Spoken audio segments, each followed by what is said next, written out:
मगर रविंद्रनाथ टैगोर ये सब थे और इससे और बहुत ज्यादा थे।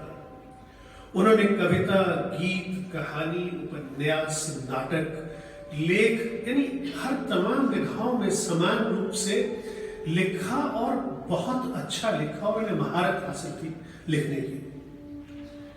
ये 2011 की बात है कि यूनेस्को ने वर्ष 2011 को रविंद्रनाथ टैगोर, पाब्लो नेरूदा और फ्रेंच कवि एमे सिज़ेयर का साल घोषित किया था। इन तीनों कवियों ने अपने अपने तरीके से उच्च मानवता वाली मूल्यों को अपनी कविताओं में पिरोया था। यूनेस्को के अनुसार उन्होंने वर्चस्व और अधीनता पर आधारित संबंधों को चुनौती दी, चाहे वो उपनिवेशवाद, फासीवाद या नस्लवाद से जुड़े हो। उनके संदेश यूनिवर्सल डायमेंशंस के आयाम प्राप्त करते हैं।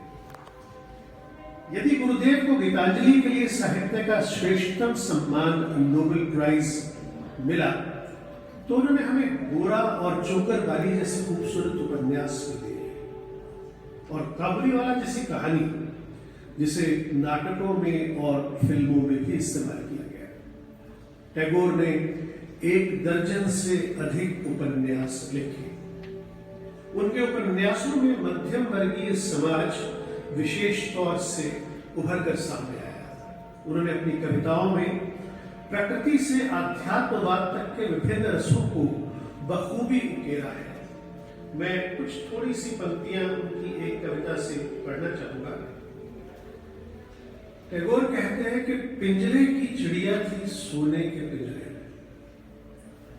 पिंजरे की चिड़िया थी सोने के पिंजरे में, वन की चिड़िया थी वन में। एक दिन हुआ दोनों का सामना, क्या था विधाता के मन में। वन की चिड़िया कहे सुन पिंजरे की चिड़िया रे, वन में उड़े दोनों मिलकर।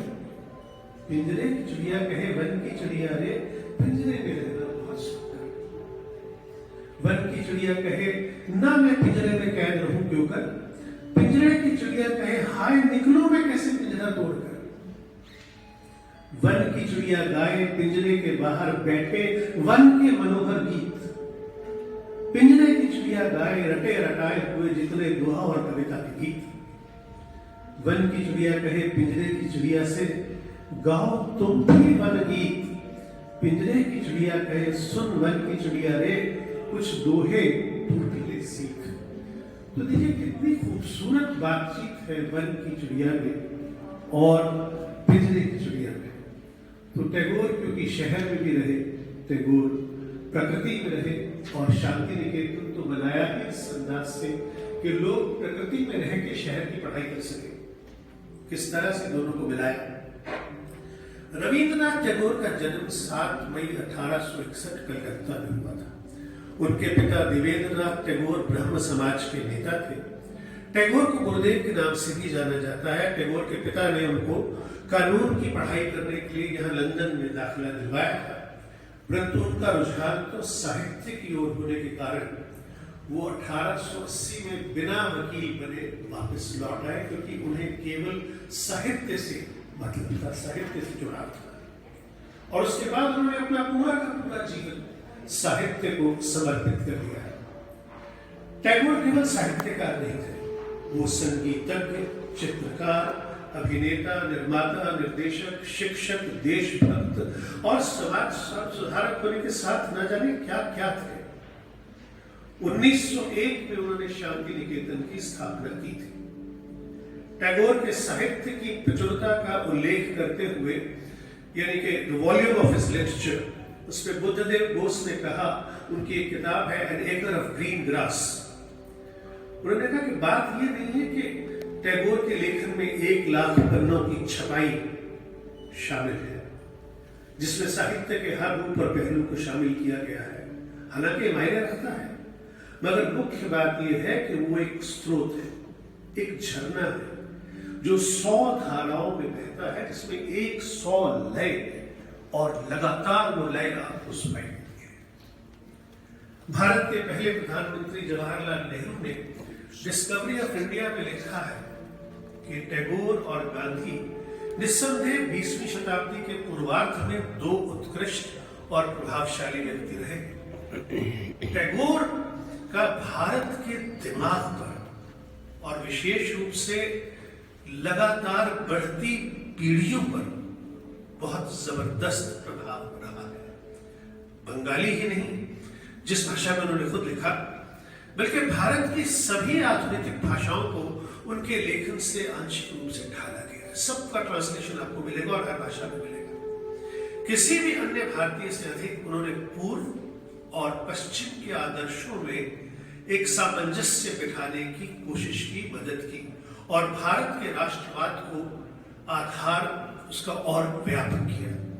क्योंकि गुरुदेव स्वयं संगीत के ज्ञानी थे, इसलिए वो अपनी कविताओं में शब्दों का चयन ध्वनियों के अनुसार करते थे।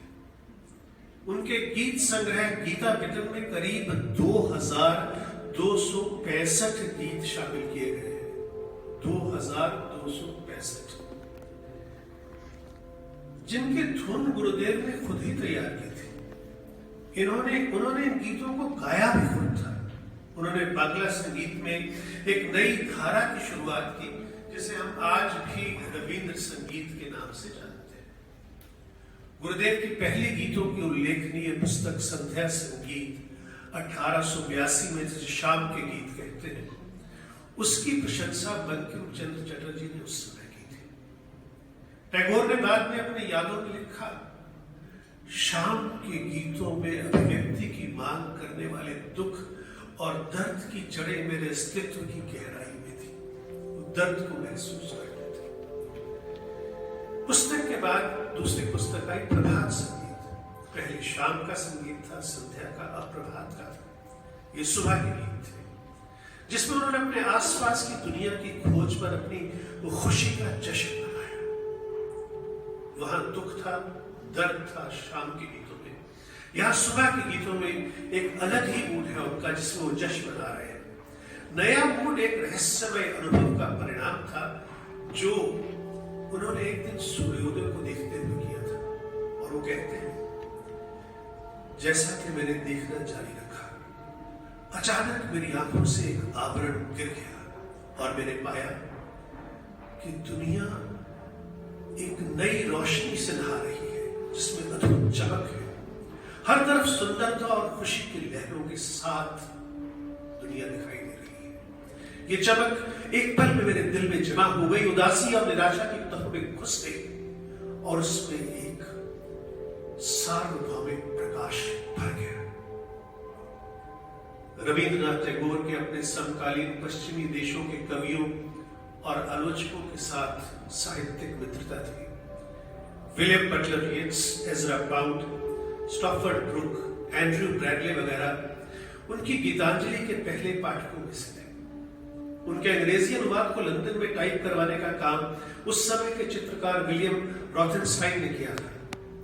नवंबर 1911 में इंडियन सोसाइटी ऑफ लंदन ने गीतांजलि की 750 प्रतियों का एक लिमिटेड एडिशन प्रकाशित किया था, जिसमें विलियम बटलर येट्स, जो उस समय अंग्रेजी के सबसे बड़े कवि थे, उन्होंने उसकी भूमिका लिखी थी और कुछ पेंसिल स्केच बनाए थे। और रॉथेनस्टाइन ने उस पुस्तक को प्रकाशन में मदद की थी। उन्होंने उसको टाइप किया था खुद। गुरुदेव रविंद्रनाथ टैगोर अकेले ऐसे कवि हैं जिन्होंने तीन देशों का नेशनल एंथम लिखा। भारत के लिए जन गण मन अधिनायक जय, बांग्लादेश के लिए अमार सोनार बांग्ला आमी तुम्हारे भालोबाशी, और श्रीलंका के लिए नमो नमो माता।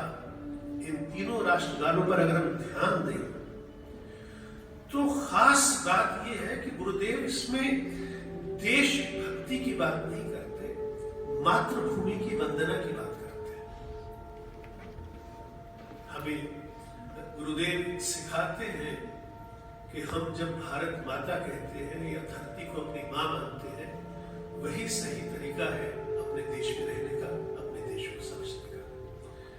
मैं आप सबका बहुत आभारी हूँ कि मुझे ये अवसर दिया कि मैं आके गुरुदेव को श्रद्धांजलि दे सकूँ, आपके साथ उन्हें याद कर सकूँ।